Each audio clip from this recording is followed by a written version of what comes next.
Hello friends, and welcome to the extended version of Little Miss Sunshine. This was a story written in 1981, back when mental health still existed, but it wasn't as popular, let's say, as it is now. So Little Miss Sunshine is the 1981 way of how to cure your depression. So please relax and enjoy. Little Miss Sunshine by Roger Hargreaves. Welcome to Miseryland. We say welcome, but there really isn't very much to welcome you about it. It's the most miserable place in the world. Misery worms look like this. Of all the animals Roger could have chosen, he picked worms, and I personally think that's because they're probably quite easy to draw. And when the birds wake up in the morning in Miseryland, they don't start singing, they start crying. Oh, it really is an awful place. And the king of Miseryland is even worse. He sits on his throne all day long with tears streaming down his face. By making the king unhappy, Roger is trying to show that depression can affect anybody, even people who seemingly have it all. Oh, I'm so unhappy, he keeps sobbing over and over and over again. Dear, oh dear, oh dear. Little Miss Sunshine had been on holiday. She'd had a lovely time, and now she was driving home. She was whistling happily to herself as she drove along, when out of the corner of an eye she saw a signpost. To Miseryland. Out of interest, how many of you have driven home and all of a sudden see a sign that you've never seen before on a journey that you're very familiar with? Odd, if you ask me. Miseryland, she thought to herself. I've never heard of that before. And she turned off down the road. It just goes to show how happy and sunshiny she is that the name Miseryland doesn't faze her in the slightest.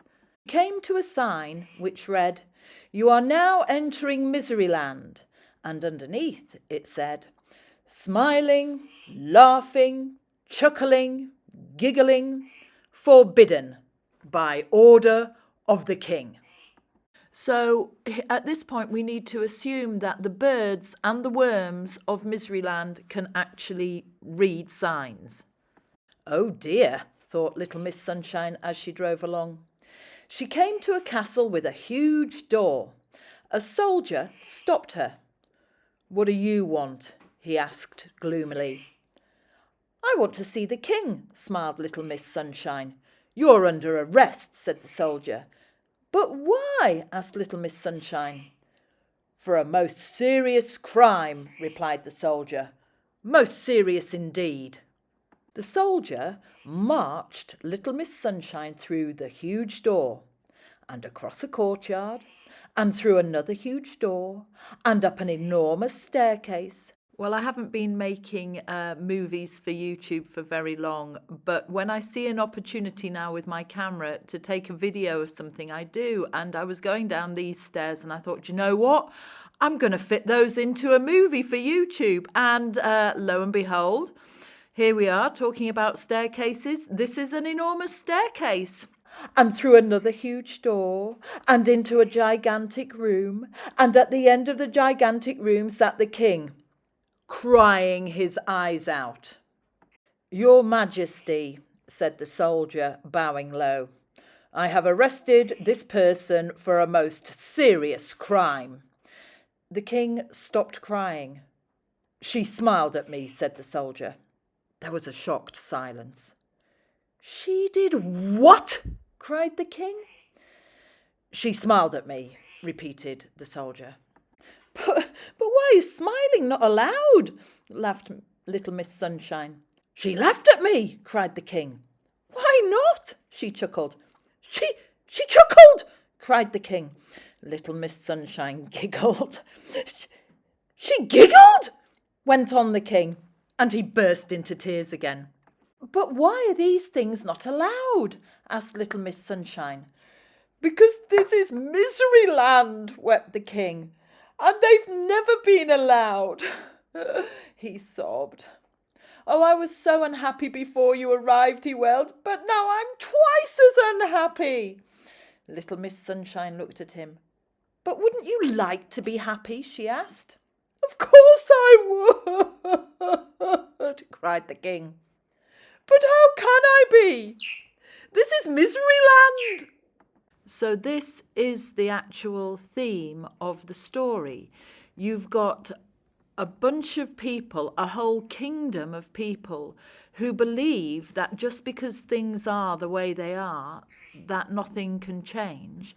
And then you have one person who has looked at things from a different perspective. And because you look at something from a different perspective, you're able to see where changes can be made. And this works in business, it works in life. And it also works when you think about the rules that are imposed upon us and how each individual can make changes if they're brave enough to do so. Little Miss Sunshine thought. "Come on," she said. "You can't talk to me like that," sobbed the king. "Don't be silly," she replied, and led him across the gigantic room, through the huge door, along the long corridor, and down the enormous staircase, and through the huge door, and across the courtyard, and through the huge door to her car. "Get in," she said. So Little Miss Sunshine is showing bravery by, yes, speaking to the king like that. But the king is also showing flexibility by going along with what Little Miss Sunshine wants him to do. So this is a two-way relationship where the person who originally had power and control, the king, is releasing some of that power and control to somebody with a different idea to his, and he's going along with it. So, yeah, that is another thing that applies in real life situations. Little Miss Sunshine drove the crying king back to the large notice. "Dry your eyes," she said, and handed him a large handkerchief from her handbag. And then, from her handbag, she produced a large pen. 5 minutes later, she'd finished. Instead of saying, "You are now entering misery land, smiling, laughing, chuckling, giggling, forbidden by order of the king," do you know what it said now? I'm reminded of the phrase that goes something like, "and everything changed with the sweep of a pen." "You are now entering laughter land, smiling, laughing, chuckling, giggling, permitted by order of the king." I think that's what's known as putting a spin on something. "There," said Little Miss Sunshine. "Now you can be happy." "But I don't know how to be happy," sniffed the king. "I've never tried it." "Nonsense," said Little Miss Sunshine. "It's really very easy," she smiled. And she would be right. There's loads of experiments that you can find on by Googling that shows even if you're not happy, by faking it for a while, by forcing a smile, by forcing a laugh, by forcing a giggle, you release endorphins that do help towards relieving your depression. And when you fake happiness, you're more pleasant to be around with other people, and the other people then support you and help you to work towards getting over any depression that you might have as well. So it's always worth faking it until you make it. The king tried a smile. "Not bad," she laughed. The king tried a laugh. "Getting better," she chuckled. The king tried a chuckle. "You've got it," she giggled. The king looked at her. "So I have," he giggled. I'm the king of Laughterland." As Little Miss Sunshine arrived home, there was Mr. Happy out for an evening stroll. "Hello," he grinned. "Where have you been?" "Miseryland," she replied. "Miseryland," he said. "I didn't know there was such a place." Little Miss Sunshine giggled. "Actually," She said, "There isn't." And we've come to the end of the extended version, so thank you for staying with me for so long. Please like and subscribe to my channel. I make movies about all sorts of little things. Thank you very much for watching. Bye for now.